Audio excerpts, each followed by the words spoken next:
ఆ ఎమ్మెల్యేలకు చెక్ జారీ చేస్తాం విప్ అని అంటోంది బీఆర్ఎస్ పార్టీ. ఫిరాయింపు ఎమ్మెల్యేలకు మున్సిపల్ ఎన్నికల ముందు నుయ్యి వెనక గొయ్యిలా తయారయ్యాయి. కాంగ్రెస్కి ఓటు వేస్తే పదవి పోతోంది, ఓటు వేయకపోతే కాంగ్రెస్కి చైర్మన్ గిరి మిస్ అవుతోంది. ఏం చేయాలో తెలియక తలలు పట్టుకుంటున్నారు ఎమ్మెల్యేలు.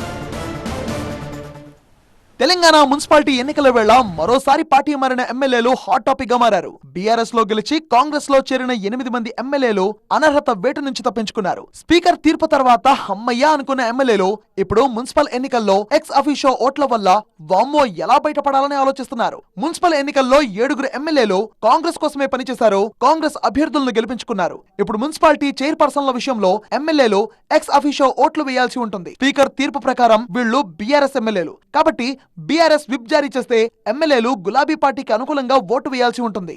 ఒకవేళ ఓటు వేయకపోతే భవిష్యత్తులో రాజకీయంగా అనిశ్చితి ఏర్పడే అవకాశం ఉంది. అలా అని బీఆర్ఎస్ కు అనుకూలంగా ఓటు వేస్తే కాంగ్రెస్ పార్టీకి అన్యాయం జరుగుతుంది. దీంతో ఎమ్మెల్యేలకు ఏం చెయ్యాలో అర్థం కాని పరిస్థితి తలెత్తింది. స్టేషన్ ఘన్పూర్ లో ఎమ్మెల్యే కడియం శ్రీహరి, బాన్సువాడలో ఎమ్మెల్యే పోచారం శ్రీనివాసరెడ్డి, చేవెళ్ల, మొయినాబాద్, శంకరపల్లిలో కాలే యాదయ్య, గద్వాలలో బండ్ల కృష్ణమోహన్ రెడ్డి, జగిత్యాల, రాయికల్ మున్సిపాలిటీలో డాక్టర్ సంజయ్ ఎక్స్ అఫీషియో ఓట్లు కలిగి ఉన్నారు. వీరి ఓటు క్రియాశీలకంగా మారనుంది. మరోవైపు ఎక్స్ అఫీషియో ఓట్ల నమోదు విషయమై సీఎస్ రాష్ట్ర ఎన్నికల సంఘంతో మాట్లాడుతున్నారు BRS working president KTR. Whip జారీ చేసే విషయంపైన చర్చిస్తున్నామన్నారు. దీంతో ఆ ఎమ్మెల్యేలకు ఇబ్బందులు తప్పవంటున్నారు విశ్లేషకులు.